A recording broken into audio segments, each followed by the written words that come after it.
All right. Hello. We're Hello. doing a special interview, Lady Ada, today. That's right. All right. Our guest is Tai Lopez. Hey, Tai. How are you guys doing? Well, Outstanding. So, welcome. We'll do some intros. I'm Phil Terone, Managing Director of Adafruit. Was an editor at Make Magazine, founded Hackaday, work with Lamore every single day, getting science, technology, engineering, art, you name it. We're trying to build back better, do good things. We're a USA manufacturer. And I like interviewing people who are trying to make a big difference. And we'll be talking about that in a second. Lady Ada, who are you? What do you do? hello, it's me, Lady Ada. I've been doing these videos with you for a bit. I'm the owner and lead engineer here at Adafruit, and we're always interested in what's going on in the world of making and electronics. So this is an interesting opportunity to see what is the future for RadioShack, and maybe we'll even talk a little bit of the past and the present. Yeah, and a lot of people already know who Tai is. I'll let him introduce himself in a second. But our community might not, and we have a really big maker community. So Tai, tell us a little about yourself and what do you do?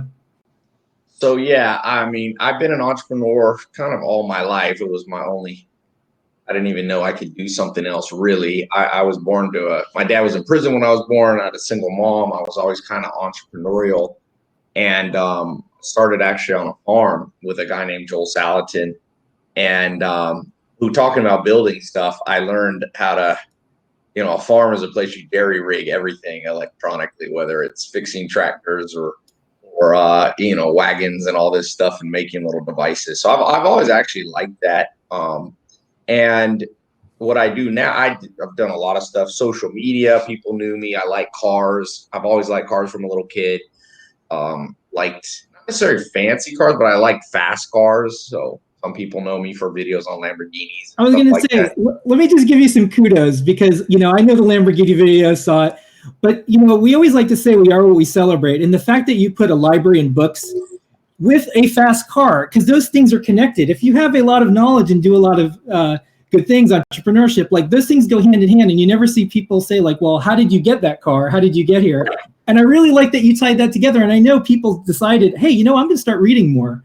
Yeah. And so thanks for doing that. I know it's a meme now, but you did it. And I think some people are like, what book are you reading? What book can I read? Yeah. Well, a lot of people thought it was fake. I really the reason I had bookshelves in the garage is because my house got full of bookshelves. So I was on a trip out of town and my assistant's like, we just got a new order of books. Where do I put them? And I said, do we have any space in the house? He said, nope. I said, where do we have? He goes, the garage. I said, buy some bookshelves and stick them in the garage. And yeah, for sure. I mean, like I said in that video, the more you learn, the more you earn. That's the name of the game. And not that life is only about making money, but some things kind of go hand in hand. So RadioShack, now I buy companies. I buy a lot of brands. I just bought Steinmark's, the most recent. I own Pier 1 Imports, the home decor furniture company. I own Model Sporting Goods and we have about 8 brands. We have a holding company. My business partner, Dr. Alex Mayer, he's actually got a PhD in engineering. So he's the engineer. I'm more of I always say, I'm maybe from the way I grew up, maybe I'm a little more of the kind of street smart, and he's more, not that it's better or worse, but he's a little more of the, Excel spreadsheet guy. Although we both have that component. To succeed, you got to have a little street smarts and kind of book smart. But RadioShack came up. It wasn't for sale, and it was kind of something I saw on the horizon as a brand that should be brought back. So I reached out to the people who owned it. It's owned by a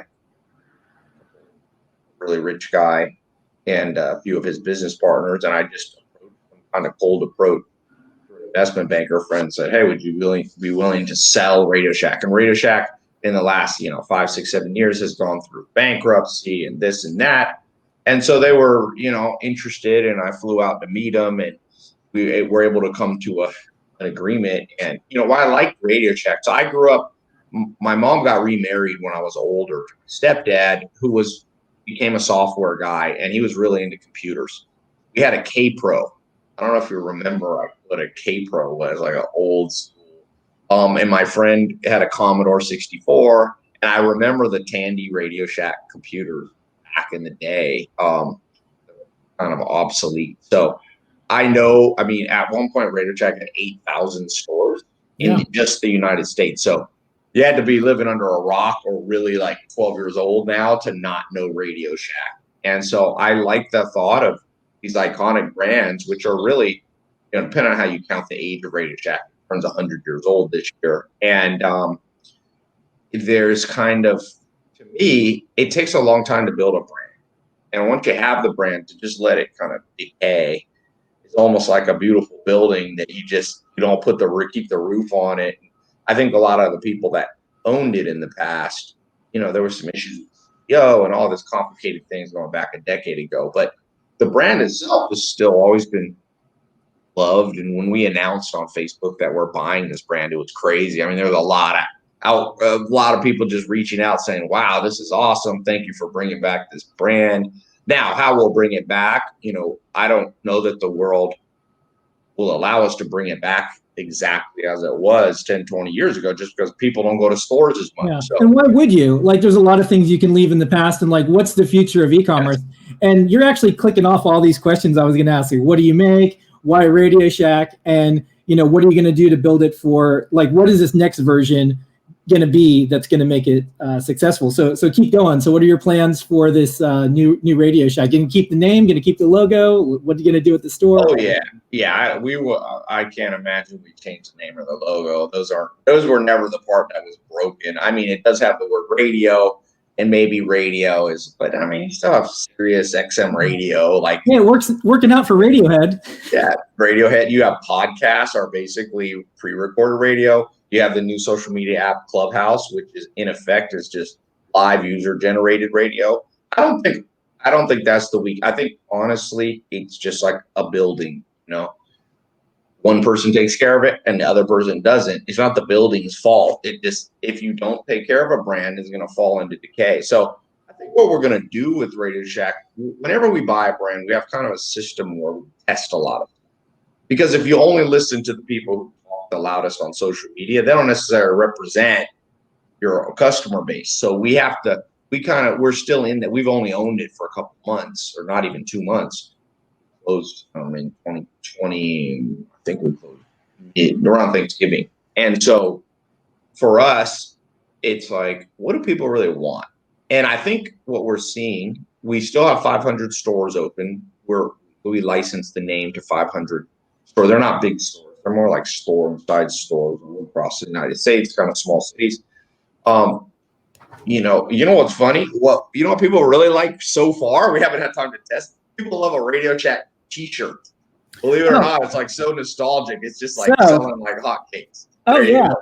Oh yeah. So this is from the, you know, it's kind of like the Matrix. This is the previous version of the Matrix. Yes.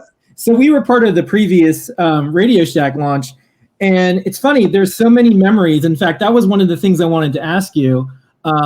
What is your favorite RadioShack memory? Maybe it's from a TV or movie, or maybe it's just your own. But is it the Trash 80? It was called the TRS 80. Like, what's your favorite?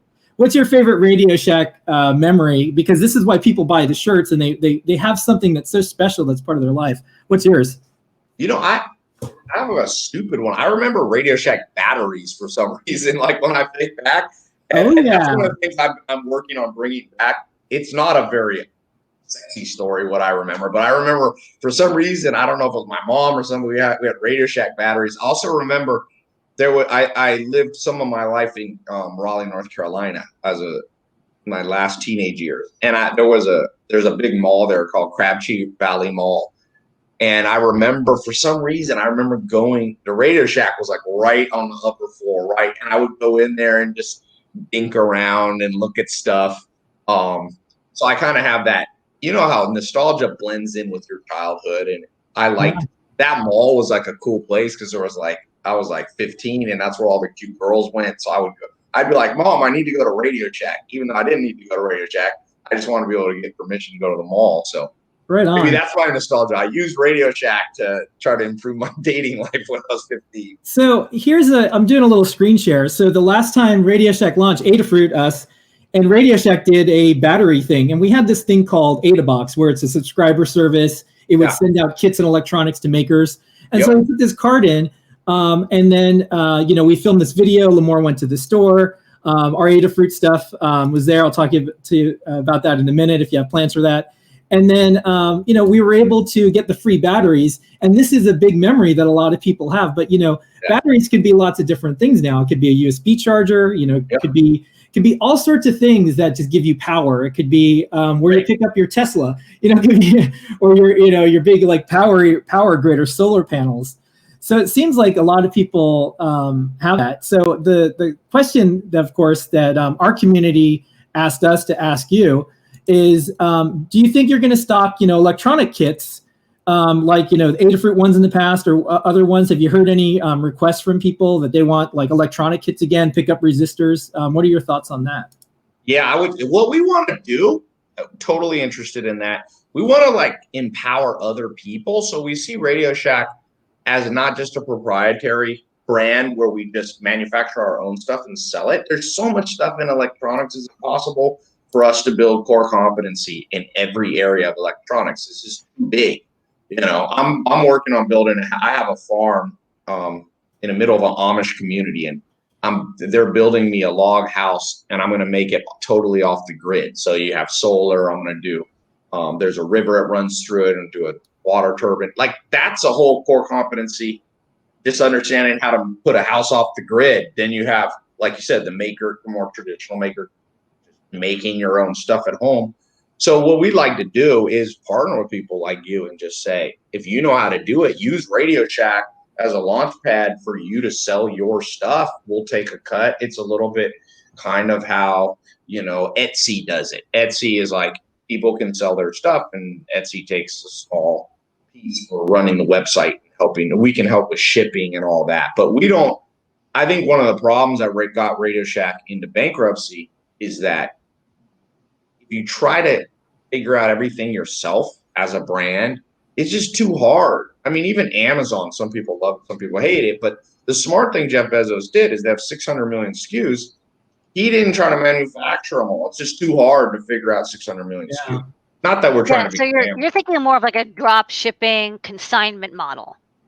That, yes, we will manufacture some stuff ourselves, like the batteries I'm kind of interested in out of nostalgia. Yeah.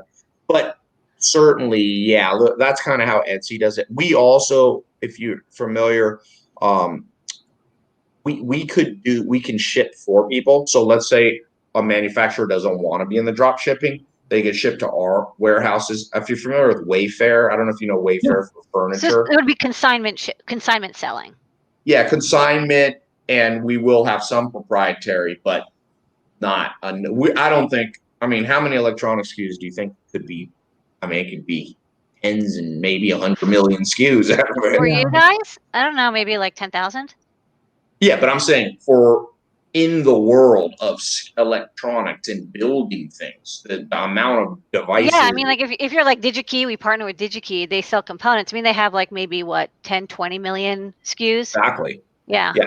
So we don't want to try to manufacture that, which was more what RadioShack did in the past. I feel like that competes with people who already know how to do stuff. So yeah, it could be consignment, it could be drop ship, it can be from our warehouse, it could be from yours. We will have a proprietary angle, but it won't certainly not even be close to it. Who do you think is the RadioShack customer now? I mean, like we can't go to the mall and get a Cinnabon and like hit on Susie. So who's the customer that you're going to be aiming for? You must have somebody in mind or some group in mind. You can't say everybody.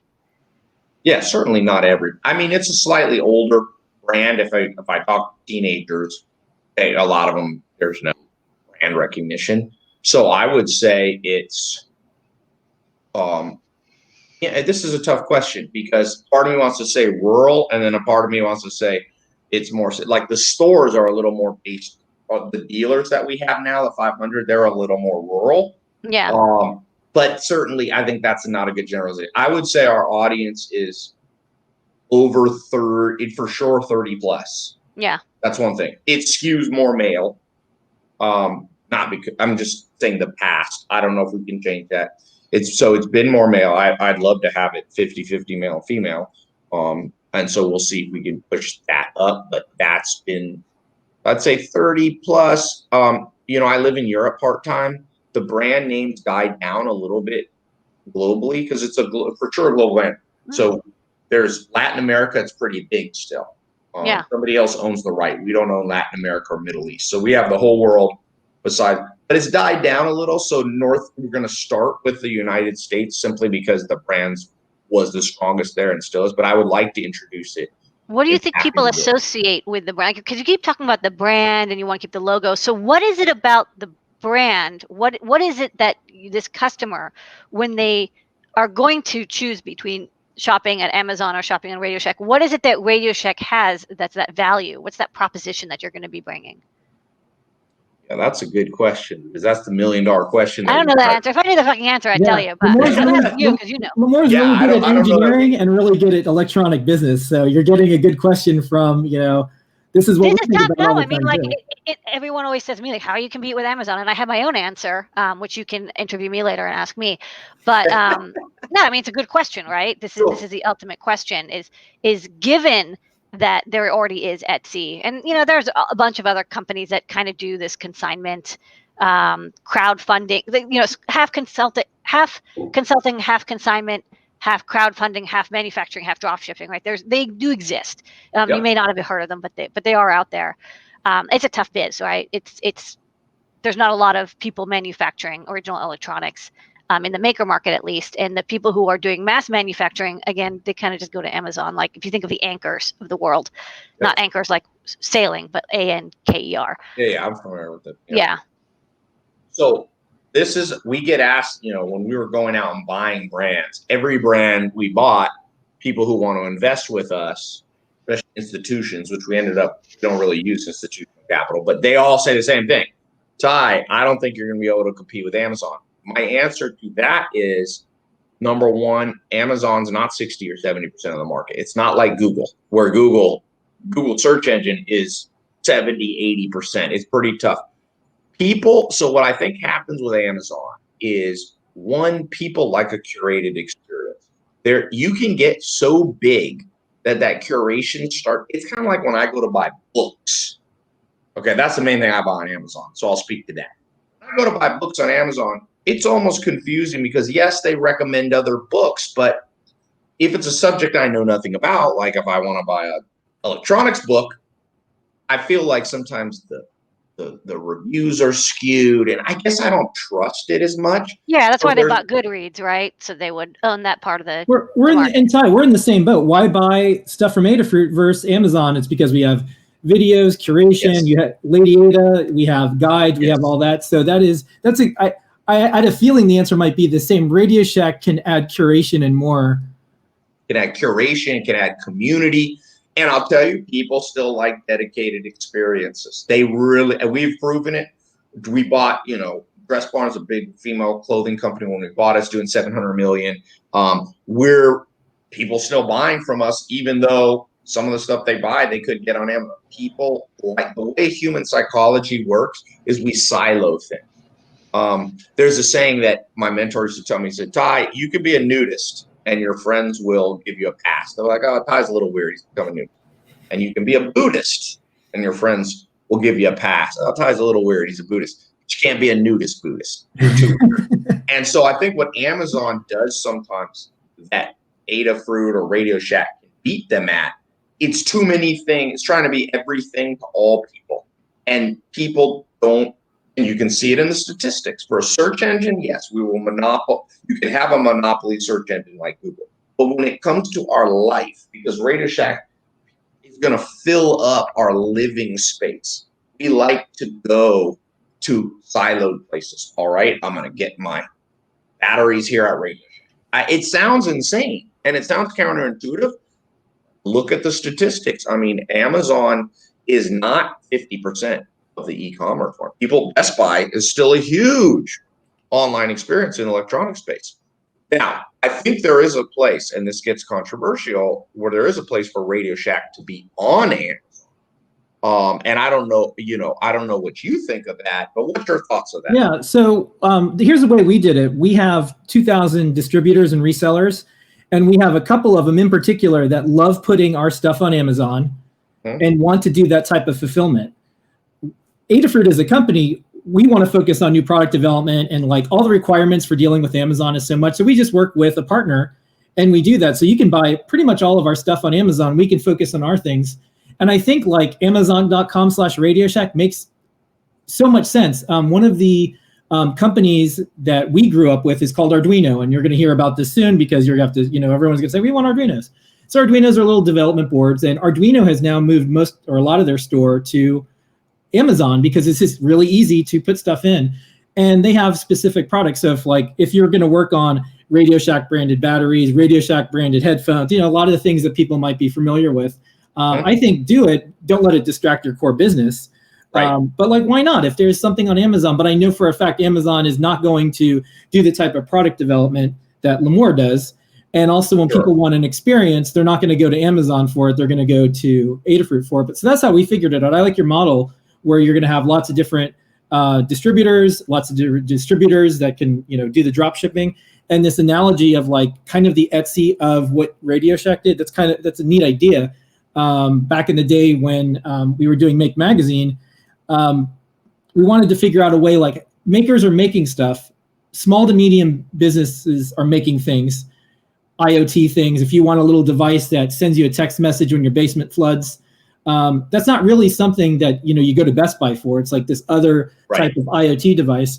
There's marketplaces out there called Tindy.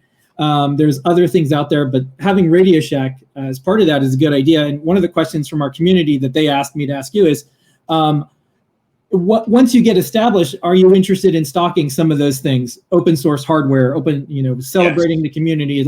It sounds like you're building this cabin somewhere and you're going to need to do that anyways.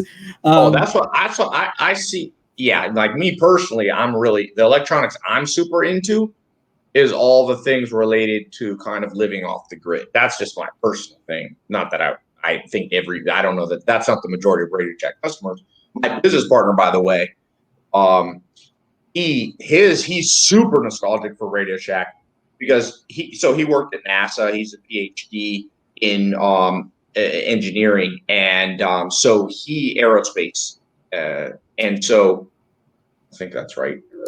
Don't quote me on that, but he remembers buying everything and building his own computers and building motherboard. That's his world, and I think hopefully RadioShack becomes this place that Amazon can't fulfill, which is if I go to Amazon right now and I can't figure out a solar panel system for my log house. I don't know how to do that. There's not the community there. There's not. So I'm really into video. I'd like RadioShack to have tremendous amount of video around it. I'd like it to have that community where I can post and say, hey guys, I'm trying to figure out the solar panel system to go off the grid because the world's crazy nowadays. I don't have a backup plan. And a lot of people respond and post their experience, and it becomes I know this word gets thrown out, sounds cliche, experiential, but I like to narrow the problem. And I'm saying narrow it to this house I'm trying to build off the grid. If we solve that and build RadioShack correctly around that, we'll be able to do it around infinite subject matter. Yeah, sounds like if you pick one thing. Yeah. You pick one thing and you're like, okay, we're going to be like the number one destination for that because you can at least you have a fixed boundary of the work that you are trying to do. Then you can move from there. So, what do you think would be the definition and metrics of success for you with RadioShack? What would you say is this worked out? Obviously, we can't tell the future forever, and it's not a crazy long term. It lasts another 200 years. But for you, what is your metrics and time scale of success? Yeah, so I always break it into financial and then kind of happiness metrics. Financial, obviously, the rubber hits the road. A business that doesn't make money going to disappear. So we have financial goals. I mean, we look at EBITDA numbers. We want EBITDA growth. We want some EBITDA and we want growth. And practically, I look at a really simple measurement, which is my email list. Two things about my email list. Is it growing and is it staying engaged? If my open rate on my emails are 8%, I'm losing in both financially and in growing a brand. So I want to see. So you're talking about email mailing list lead generation. Yeah, just people signing up for the RadioShack email list, which will be a combination of marketing products to people, but also informational. We don't want to just sell. We want it to be both. And obviously it's hard to maintain that balance. But if your email list, if people ain't signing up for your email list or they're all unsubscribing and you're not growing and your open rates aren't there, I feel like you're doing something wrong, because people lie, but numbers don't. And if your email list is doing well, like I've had companies, usually when they're smaller, you can have 40, 50% open rate sometimes. That means people are looking forward to your stuff and they're attracted. I've also bought brands. We've bought some brands that they ran the brand so much in the ground. On day one, your email open list rate was 7%. So I like to look at metrics that are mathematical, and that's a really simple one. It's not the end all be all, but it's a great one. For me personally, like I said, I would love to see more physical presence of RadioShack stores. Some of the maker community, it's nice that you can just drive there and look around. So we want to do the current model, which I kind of like, is a licensing model where it's like a franchise model. We let other people run the store. And then every store can almost adjust to the world it lives in. If you live in Montana and you have a RadioShack store, we're going to have more outdoor survival stuff. If you're in Manhattan with your RadioShack licensed store, you're probably going to be, a little more traditional household electronic. So I think that would feel good to me to see. There was 8,000 locations in just the United States. I think it was 12, 15,000 globally. I love to see that grow. Yeah. And then I look also at the, how many active AUM on the website, active users. We always say like good information is advertising, right? Like we have mailing lists and we actually don't even sell anything in them. In fact, they're not even on the same domain name. It's a totally different domain name. So the people know that we're not selling their information because we take privacy very seriously and our customers respect that. But I think one of the challenges of this information is advertising is that, you're going to have to get people who have genuine expertise and interest in this to do the content, right? Like I do see a lot of brands, not you, but other brands who are like, oh yeah, like the community is going to take care of it. The community is just going to self-form and the community will just like do all this work and they'll do the moderation and they'll do the content generation and they'll do all that stuff for us and we just make money off of them.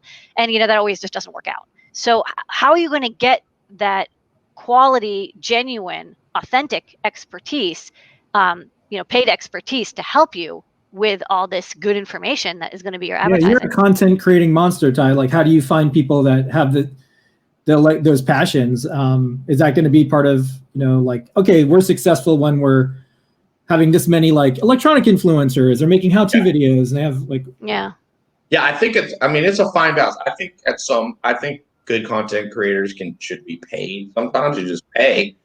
It's only fair. People are exchanging their time. And then I think as you get bigger, people want to be part of the community because they get positive externalities from being known as a blankety blank, whether it be RadioShack, whatever influencer. So I think at the beginning, I think you should pay people for their time. But I think that people aren't just pure mercenaries. If they don't like the brand, you can't just bribe good content creators into being associated with. Right. So that's what I'm saying. How are you gonna find these people? Where are you gonna find? Do you have like a community of people that you? We found you.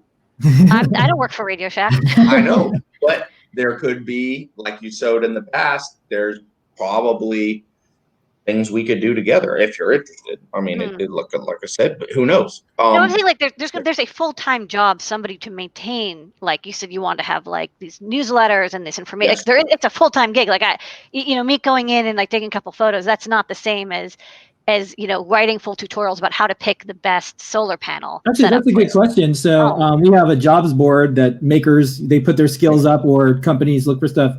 What type of roles are you looking for, Tai, for this relaunch? I mean, like I said, RadioShack, more than the other brands I have, needs to have hardcore. I like blogging the most. I feel like video blogs do really well, especially people just do better when they can see. So electronic-y vloggers, bloggers, you're looking. I would love to see like RadioShack product reviews, but in the same format as makeup reviews. There was this girl who did cable reviews, just like makeup reviews, and she would like compare the color of the cable and like show all the other cables that this works with, and it was like the funniest fucking thing, and it was really informative at the same time. She was really good. This was like a couple of years ago. She did it as a joke, but actually people were like, "No, we want more of these." Like, right, like content creators doing a lot of things with electronics, and you're looking for folks like that. Probably, it sounds like. We call that edutainment, education while you entertain. I agree, and hey, look, we are open. Whatever you guys can have advice, you guys are deep down the rabbit hole in many ways more than I am. I'm more of an investor, and I try to get a brand going and like kick it off, but I'm not in there in the day to day. So I'll connect you with the CEO we brought in. Interesting. He grew up with his dad. His name's Nathan. He's been working for me in other businesses for years. But when I said I bought RadioShack, he grew up as a maker. His dad they were really, believe it or not, they were into the whole radio side, like CB radios, and like that's like really old school Radio Shack, ham radio, all that kind of stuff. We talked to the CEO. I thought it was interesting. This was kind of the most insightful thing that he said about Radio Shack, and he told me how actually Radio Shack made money, right? Because he was always like, well, how does Radio Shack make money? And he says, actually, here's how Radio Shack has always made money. Radio Shack actually loses money most of the time, right? On a day-to-day basis, year by year, it actually kind of breaks even, basically.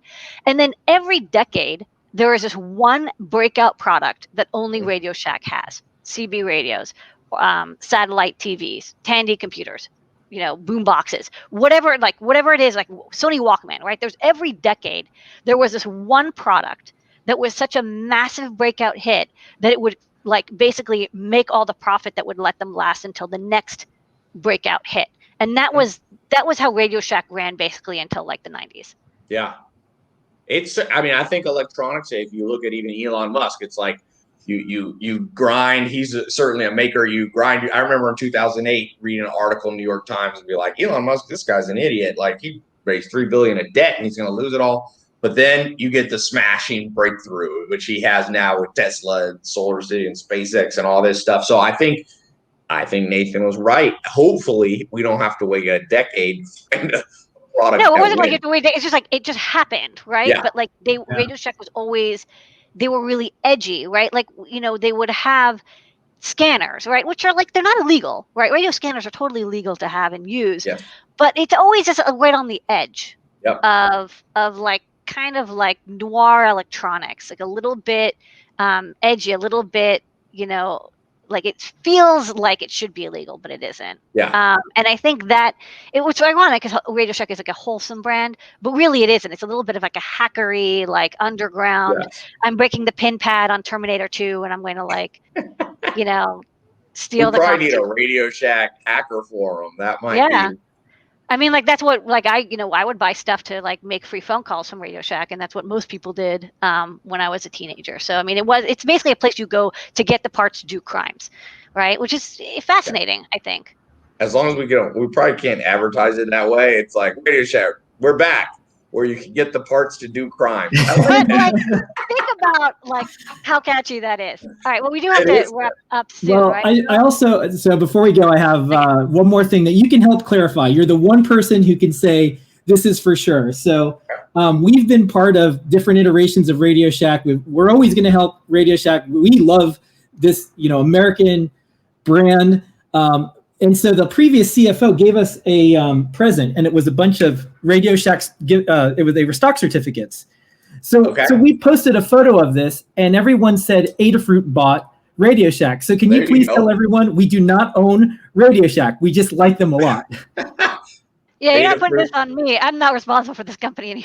Yeah, they do not own Radio Shack unless my lawyers have been lying to me. We really, really like it, and we're going to always help, because what is the one thing I think everyone can agree on right now? We all need to come together. Everyone makes something. Yep. And I'm so excited. Right before we started this, I said that, you're a public person. A lot of people know about you. You're going to be out there, and to get Radio Shack out there as a thing that people remember and can come together and everyone make something. You started this interview off saying what you made. You grew up on a farm. You built stuff. You admire them. You're doing all this stuff. It's one of the only things that like make us human is we can communicate with each other and make. So thanks for coming by, Tai. And please, take great care of this thing. You know, you're being entrusted with, well, you bought it, but you're being entrusted with this wonderful brand. Take great care of it. And I think let us know when we mess up, because I'm sure we will. I'm no saint. We're going to have to balance making money and, you know, pleasing. You always have to think short-term and long-term, unfortunately, as a business person. I mean, really, as a human. I think that the number one thing that you're just going to have to deal with is a lot of people are still traumatized from when RadioShack would require you to give their phone number. And that was a really, I'm sure the RadioShack C-suite was like, this is great. Look at all these, like, you know, business leads we have. But a lot of people actually really hated it, and they stopped buying at RadioShack. Was it on the credit? Was it on the credit card page? Yeah, when you would check out, like in person. Remember, you would go to RadioShack before you check out. Oh, in person. Yeah. Right, okay. but this is still like, just like you remember getting free batteries. This is a very strong memory. And when RadioShack came back, we had like hundreds of comments telling people make sure they don't have like this privacy grabbing they stuff. can't count on us on Twitter. They're like, you know, there's like the good, like, happy memories, and then there's, like, you know, that one bad memory, and this is like the one bad memory that people have of RadioShack was that you would have to give your phone number and zip code to check out, like, even if you're paying cash, and people just hated it. But like they were like, we're required to, and you'd have to say like 5551212 or something. Yeah, one idea that we had for the previous folks who were doing stuff with RadioShack was their whole brand thing was, you got questions, we got answers. We said, why don't you go the other way? Why don't you give everyone your phone number and they can call you up and ask any questions about electronics? And so, like, it's a hotline anytime. So maybe it's like a virtual, like, you know, RadioShack Clubhouse where everyone can just, you know, talk and figure out what things they need to build the thing that's important to them. So there you go, free idea. Yeah, RadioShack, kind of a VIP thing. Yeah.